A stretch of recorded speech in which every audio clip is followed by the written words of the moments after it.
Ya, hubungan saya dengan Pak Triyogo itu sudah lama ya, dari tahun 2009. Saya bekerja di perusahaan Pak Triyogo, kan Pak Triyogo ada perusahaan rental mobil ya, waktu tahun 2009 saya bekerja di sana. Akhirnya saya menjalin hubungan sama Pak Triyogo kan, selama 2 tahun sih saya berhubungan baik-baik aja kan.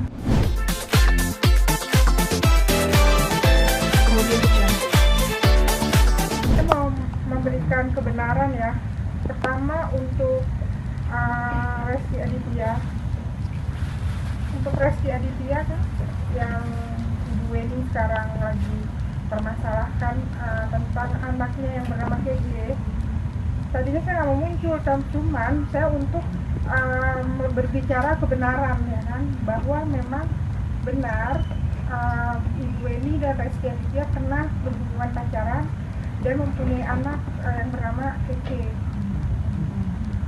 Setelah itu saya muncul karena udah waktunya saya tunggu bertahun-tahun untuk anak saya yang bernama Alifah, karena biar punya akte kelahiran, karena kan anak saya kan sekarang umurnya hampir 6 tahun, butuh sekolah dong ya kan, dan butuh akte kelahiran. Makanya saya sekalian aja lah saya iniin kasusin gitulah, maksudnya gitu ke Pak Triyogo saya tuntut.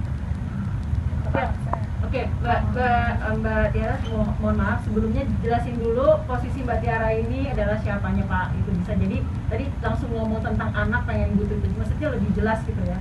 Sekarang Mbak Tiara itu adalah hubungan dengan bapaknya Rizky itu seperti apa?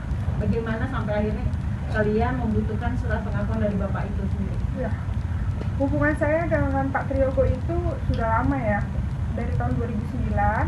Saya bekerja di perusahaan Pak Triyogo, kan Pak Triyogo ada perusahaan rental mobil ya, waktu tahun 2009 saya bekerja di sana. Ya, hubungan saya dengan Pak Triyogo itu sudah lama ya, dari tahun 2009. Saya bekerja di perusahaan Pak Triyogo, kan Pak Triyogo ada perusahaan rental mobil ya, waktu tahun 2009 saya bekerja di sana. Akhirnya saya menjalin hubungan sama Pak Triyogo kan, selama 2 tahun sih saya berhubungan baik-baik aja kan. Setelah itu kan ketahuan sama mamahnya Reski, ibunya Reski kan, ketahuan sama istrinya. Akhirnya aku sempat putus lost contact ya. Setelah itu aku keluar dari pekerjaan itu, perusahaan Pak Triyogo. Akhirnya Reski menghubungi aku, adiknya ya menghubungin aku untuk aku bekerja sebagai sekretaris Reski. Tapi dari Pak Triyogo-nya nggak apa-apa mendukung saya untuk kerja sama Reski-nya. Ya, berarti setelah keluar dari perusahaan Pak Triyogo itu Mbak Tiara bekerja dengan Reski. Dengan Reski bekerja tahun 2012-an ya. Tapi oke, selanjutnya tetap berhubungan sama Pak Triyogo. Tetap berhubungan sama Pak Triyogo. Itu sampai tahun berapa komunikasi? Kan udah komunikasi terus. Akhirnya saya kan hamil ya 2015, melahirkan 2016. Saya masih berkomunikasi sih. Terus waktu saya masih jadi itu kan sempat ketahuan sama istrinya. Tapi kan waktu itu posisi saya tidak ada anak ya, tidak ada anak. Terus 8 bulan lost contact, ketemu lagi, maksudnya berhubungan lagi sama Pak Triyogo. Terus 8 bulan lost contact, ketemu lagi, maksudnya berhubungan lagi sama Pak Triyogo. Ya kan, sampai saya hamil 2015, melahirkan 2016. Ya kan, pas hamil dia sih masih, waktu saya hamil itu masih tanggung jawab sih, maksudnya untuk biaya periksa kandungan, melahirkan, dia yang biayain semua Pak Triyogo. Anaknya juga waktu pas umur berapa bulan masih ditengok ke apartemen saya, masih ditengok, masih digendong-gendong. Kita juga masih pergi-pergi gitu loh, sama anak ke kokas, naik bom-bomkar gitu. Sebenarnya mengakui Pak Triyogo. Setelah itu ketahuan lagi sama istrinya, karena saya udah punya anak, dia menghilang gitu.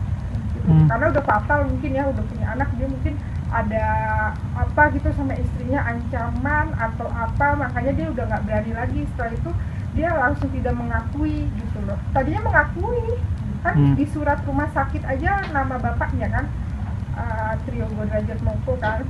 Anak saya juga yang namain Alifah, bapaknya juga Pak Triyogo. Nama anak saya Alifa Mutia Triogo. Dalam keadaan status menghamil. Mbak sama Pak Triogo itu nikah atau nikah siri atau Ada pernikahan atau pernikahan atau gelap atau gimana? Nggak jelas ya, gitu kan. Tadinya emang udah mau menikah resmi, saya mau mintanya resmi, cuman Pak Triogo nggak mau kan, jangan rame-rame lah. Tapi dari pihak orang tua saya pengennya resmi, karena kan saya anak pertama ya. Nggak, kalau saya sih mau resa mau, gitu. Dan bukan saya sih, orang tua saya nggak mau. Kalau saya sih oke-oke aja, tapi kan orang tua saya nggak mau, maunya resmi. Mbak berarti terakhir ketemu di kokas kan ya? Main Terakhir enggak ketemu. main dengan anak di kokas kan ya? Itu anak umur berapa tahun? 10 bulan. 10 bulan. Iya. Terakhir ketemu sama Pak Yogo kapan Mbak? 2019. Ya, 2020 kemarin terakhir November masih komunikasi. Saya pun masih telepon untuk minta uang. Tapi minta uang buat anak saya ya, karena kan waktu itu kemarin Covid kan, saya tidak ada pekerjaan kan, maksudnya lagi tidak bekerja, Covid, saya minta uang, tapi uangnya untuk anak kan, gitu Mbak, untuk anak beli susu apa, saya telepon. Mbak Tiara. Saat itu Mbak, responnya saat itu apa? Responnya ditransfer, beberapa kali ditransfer. Terakhir kapan Kak Tiara? Ditransfer? Terakhir. Tahun kemarin, pas Covid.